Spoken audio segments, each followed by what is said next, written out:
नमस्कार, मैं हूं शिवांगी वाजपेयी। आप देख रहे हैं इंडिया न्यूज उत्तर प्रदेश उत्तराखंड। देखिए, योगी सरकार का कार्यकाल का 1 साल पूरा होने वाला है और इस 1 साल में किस तरीके से सीएम योगी आदित्यनाथ ने अपने पूरे कार्यकाल में काम किया, उनके मंत्रियों ने किस तरीके से काम किया है, इसको लेकर देखिए वो समय समय पर फीडबैक लेते रहे हैं। और ऐसे में देखिए कई खास चेहरे इस बार कैबिनेट में शामिल किए गए, कई खास चेहरों ने चुनाव लड़ा, जिसमें से एक बड़ा चेहरा जो है पूर्व आईपीएस जो रहे हैं असीम अरोड़ा जी, वो भी विधायक बने बीजेपी से और समाजवादी पार्टी के गढ़ कहे जाने वाले कन्नौज के क्षेत्र से उन्होंने चुनाव भी जीता और हमारे बीच में जुड़ भी चुके हैं। असीम अरोड़ा जी, आपका बहुत बहुत स्वागत है हमारे इस चैनल पर। और देखिए, सबसे पहले स्वागत के साथ सवाल की शुरुआत मैं करती हूं, क्योंकि 1 साल देखिए पूरा होने वाला है योगी सरकार को, और ऐसे में इस 1 साल में आपने अपने विभाग में क्या कुछ चेंजेस देखा है, किस तरीके से आपने अपने इस विभाग में काम किया है, क्योंकि आप खुद देखिए दलित समाज से, जाटो समाज से आते हैं, ऐसे में उस समाज की एक बड़ी जिम्मेदारी भी आप पर थी। ये 1 साल जो बीता है उसमें कैसा रहा आपका अनुभव? पिछले 1 साल में जो काम हुआ है, डबल इंजन की सरकार जो 6 साल से है, उसमें गार्ड का डिब्बा भी है। तो काम यह है देखना कि कोई डिब्बा पीछे ना छूट जाए, कोई व्यक्ति पीछे ना छूट जाए। यानी अंत्योदय की परिकल्पना जो थी उसको जमीन पर उतारने का काम किया गया। और ये मेरा बहुत बड़ा सौभाग्य है कि समाज कल्याण विभाग का मैं मंत्री हूँ, जिसका मेन काम ये है। हमारा विभाग एक और जहाँ स्कॉलरशिप, पेंशन आदि ऐसी लाभार्थी योजना चलाता है, दूसरी ओर जरूरतमंद बच्चों के लिए स्कूल चलाता है, बच्चों के लिए छात्रावास चलाता है, मुख्यमंत्री अभय योजना चलाता है, कौशल विकास के कार्यक्रम करता है और अब प्रधानमंत्री जी द्वारा दी गई पीएम अजय योजना के तहत उद्यमिता के कार्य भी करता है। तो एक रेंज है समाज कल्याण विभाग की।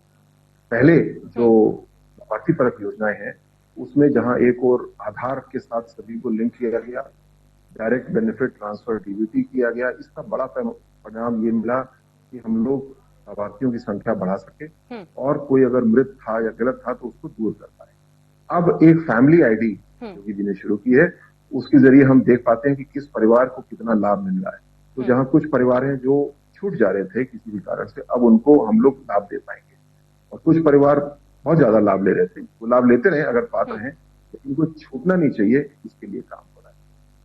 ठीक है, देखिए आप तेज तर्रार आईपीएस अफसर भी रहे हैं, आपके काम को लेकर सराहना भी काफी हुई, लेकिन जब आप विधायक बने, जब आप मंत्री बने, अब क्योंकि आपका विभाग भी बहुत महत्वपूर्ण है, समाज कल्याण विभाग जिससे आप मंत्री हैं, ऐसे में इस विभाग के साथ साथ वो पिछड़े समाज के लोग जिनको लेकर बीजेपी हमेशा आगे का विजन अपना क्लियर करती रहती कि उनके उत्थान के लिए हम उन्हें मुख्यधारा से जोड़ने का काम कर रहे हैं, तो उन लोगों का भी देखिए आप पर भरोसा बहुत बड़ा होगा जब आप मंत्री पद की शपथ ले रहे थे। ऐसे में उस समाज के लिए, उस समाज की अभी तक जो समस्याएं रही हैं, उनसे जब आप रूबरू हुए तो उन्होंने किस तरीके से आपको अपनी पिछली समस्याओं के बारे में बताया होगा? क्या कुछ वो अनुभव रहा होगा आपको जिसको आपने सोचा समझा, फिर सोचा कि इसमें चेंजेस करने की जरूरत है?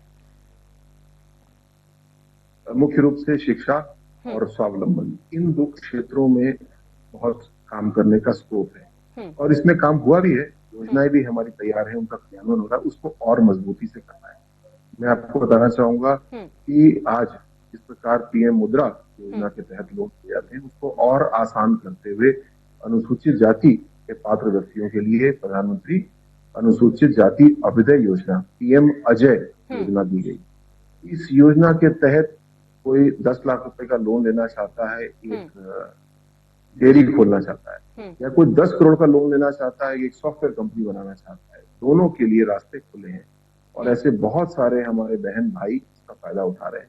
ऐसी तमाम योजनाएं हैं जिनके जरिए स्वावलंबन के लिए कार्य हो रहा है, क्योंकि जहां एक ओर हम उत्तर प्रदेश को $1 ट्रिलियन के टारगेट की ओर ले जा रहे हैं, हमको ये भी देखना है कि कोई उसमें पीछे न छूट जाए। कुछ लोग बहुत अमीर हो जाए, कुछ लोग पीछे छूट जाए, तो ये आर्थिक विकास बिगड़ जाएगा। इसीलिए सबका साथ सबका विकास हमारा नारा है। ठीक है, आप इस नारे को सार्थक भी करते अपने इस कार्यकाल में रहे हैं। और जैसा कि देखिए विपक्षी बार बार ये आरोप लगाते हैं कि बीजेपी जो है वो जाति कार्ड खेलती है। जब आपको देखिए एक चेहरे के तौर पर बीजेपी ने अपनी कैबिनेट में शामिल किया तो ये भी कहा गया कि एक दलित चेहरा, एक जाटो समाज से एक ऐसे चेहरे को लाकर से वोट बैंक साधने का काम किया है। उस समाज के लिए बीजेपी तो कुछ करती ही नहीं है।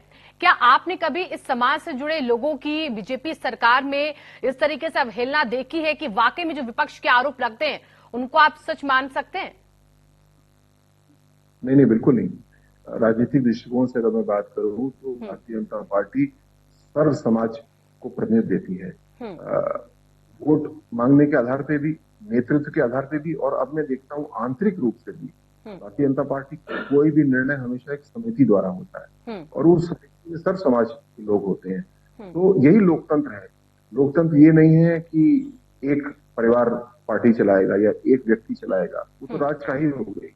लोकतंत्र का मतलब ही ये है कि सब लोग मिलकर भागीदारी, साझेदारी के साथ काम करेंगे। मुझको भी इस साझेदारी में एक महत्वपूर्ण रोल दिया गया है और वो रोल, जैसे मैंने कहा, वो गार्ड के डिब्बे का है, कोई पीछे न छोटे से हाथ लेकर के चलना है। ये राजनीतिक रूप से भी है और प्रशासनिक सरकार के रूप से भी है, और भारतीय जनता पार्टी दोनों चीजों को बहुत मजबूती से कर रही है। और हम पाएंगे अगले आने वाले 4 सालों में ये भागीदारी की जो प्रक्रिया, और ये केवल दलित या अनुसूचित जनजाति की नहीं है, ये महिला के लिए भी है, पिछड़े के लिए भी है, और अब आप देख रहे हैं ट्रांसजेंडर किन्नर के लिए भी है। एक ऐसा छोटा समूह जिसको हम लोग भूल ही गए थे, उसके ऊपर इतना अत्याचार होता था, उसको भी योगी जी ने किन्नर कल्याण बोर्ड, ट्रांसजेंडर कल्याण बोर्ड बनाया और उनको आगे बढ़ाने का काम। ठीक है। अब देखिए, अगर आपके पूरे 1 साल के कार्यकाल को हम देखें, क्योंकि आप इससे पहले प्रशासनिक सेवा दे रहे थे, आपने वीआरएस लिया, फिर आप राजनीति में आए। ये थोड़ा सा आपके इस कार्यकाल से थोड़ा इतर सवाल है, क्योंकि अचानक से आपका ये माइंड चेंज हुआ कि आपने अपनी प्रशासनिक सेवा को बीच रास्ते में छोड़ दिया, फिर आप राजनीति में आ गए। क्या सोचा था आपने, किस तरीके से आपने सोचा कि आप एक आईपीएस की नौकरी, जिसमें आप अच्छा काम भी कर रहे थे, उसको आपने पीछे कर दिया और आपने जनता की सेवा करने के लिए, जैसा कि आप पहले भी कह चुके हैं, ये आपने सफर चुना? मैं अच्छा काम कर रहा था ये कहने के लिए बहुत धन्यवाद। लेकिन कभी कभी ऐसा जीवन में होता है कि आप महत्वाकांक्षा में आपकी चीज ना हो, आपकी कल्पना में भी ना चीज हो, ऐसा जीवन में टर्न आता है। और मेरे जीवन में भी ऐसा आया। क्यों आया? क्योंकि भारतीय जनता पार्टी एक नेतृत्व विकास कार्यक्रम, लीडरशिप डेवलपमेंट प्रोग्राम के रूप में था।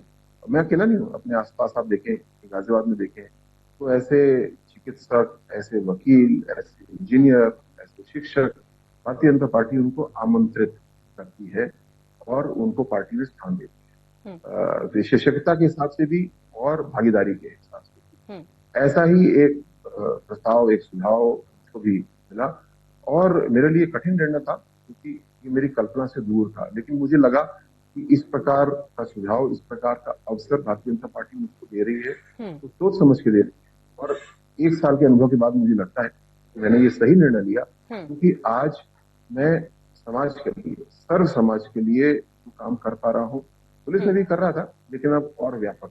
दूसरा, एक मंत्री के रूप में और 28 साल की सरकारी नौकरी के रूप में मैं समझता हूँ कि सरकार की प्रक्रियाएं क्या है, जटिलताएं क्या है, तो उनको तेजी से हल कराने का मुझे अवसर मिल रहा है। नीति निर्धारण में, पॉलिसी फ्रेमवर्क में परिवर्तन करने का मौका। ठीक है। देखिए, पिछड़ों की जरूरत को समझना, पिछड़े समाज के लोगों को यहाँ पर आगे बढ़ाना, इसे एक बड़ी जिम्मेदारी के साथ अपने अपना ये 1 साल का कार्यकाल अपने विभाग का पूरा किया है। लेकिन ऐसे में देखिए, ये भी कहा जाता रहा है कि जिस तरीके से जाटव समाज है, जिस तरीके से दलित समाज है, दलित समाज के जो लोग हैं, उनकी अवहेलना होती रही है। लेकिन जब आपने इस पिछड़े समाज के बारे में सोचना शुरू किया, जब आपने कार्यभार अपना संभाला और इसी समाज को लेकर, जाटव समाज को लेकर, मायावती भी देखिए दावा भरती है कि हम इनका ज्यादा बेहतर ख्याल रख पाते हैं, हमारे समाज के लोग, उनका कोर वोट बैंक भी कहा जाता है। तो ऐसे में क्या वो समाज जो कि मायावती जिन पर अपना दम भरती थी, अपना दावा करती थी कि हमारा कोर वोट बैंक है, बीजेपी बरगलाने का काम कर रही है, क्या उनकी ये बड़ी बड़ी बातें आपको वाकई में ऐसी लगी कि सच है? आप जब से इस पद पर आए हैं, तब से आपने उस समाज में पहले के मुकाबले अब किस तरीके से आपने देखा है कि चेंजेस आए हैं? उस समाज के लोगों ने किस तरीके से खुलकर जीना, अपनी सुविधाओं का लाभ उठाना, योजनाओं का लाभ उठाना शुरू किया? लोकतंत्र में, लोकतंत्र की प्रक्रियाओं में मेरा और मेरी पार्टी, भारतीय जनता पार्टी का बहुत गहरा विश्वास है। मेरा मानना है कि अगर किसी ने भी एक वर्ग को अगर अपना वोट बैंक समझ लिया लोकतंत्र में, तो बहुत बड़ी गलती, और यही बहुजन समाज पार्टी ने गलती की, यही समाजवादी पार्टी ने गलती। हमारे लिए कोई वोट बैंक नहीं है। हम हर चुनाव में हर व्यक्ति के पास जाते हैं, हाथ जोड़ के जाते हैं, अपने काम को उनके सामने रखते हैं, अगले बार के संकल्प उनके सामने रखते हैं और हर व्यक्ति से हम अनुरोध करते हैं। इसी प्रकार इस चुनाव में भी, और आगे अभी नगर निकाय चुनाव आएगा, लोकसभा चुनाव आएगा, मैं कन्नौज की बात करता हूँ। कन्नौज को समाजवादी पार्टी अपनी गढ़ कहा था, आज कन्नौज में सांसद, विधायक, ब्लॉक प्रमुख, जिला पंचायत अध्यक्ष कोई भी समाजवादी पार्टी का नहीं है, बल्कि सारे भारतीय जनता पार्टी की। लेकिन हम कभी भी ऐसी गलती नहीं करेंगे हम कन्नौज को बोले कि हमारा गढ़ है। राजनीति में, लोकतंत्र में कोई गढ़ नहीं है। लोकतंत्र में हम हर बार अपने काम के कारण, अपने संकल्प लेकर के जनता के पास जाते हैं और उनसे अनुरोध करते हैं। अगर हमारा काम अच्छा होगा तो जनता हमको आशीर्वाद देगी। पहली बार ऐसा हुआ है कि 5 साल मुख्यमंत्री का कार्यकाल देखते हुए उत्तर प्रदेश के नागरिकों ने एक मुख्यमंत्री योगी जी को 5 साल और काम करने का मौका दिया। इसी वजह से, क्योंकि हम किसी को वोट बैंक नहीं समझते, हर सम्मानित नागरिक के पास हाथ जोड़ के जाते हैं, अनुरोध करते हैं। ठीक है, बहुत बहुत शुक्रिया आपका सीएम अरुण जी हमारे साथ जुड़ने के लिए। तो समाज कल्याण राज्य मंत्री स्वतंत्र प्रभार जी देखिए हमारे साथ जुड़े हुए थे, जिन्होंने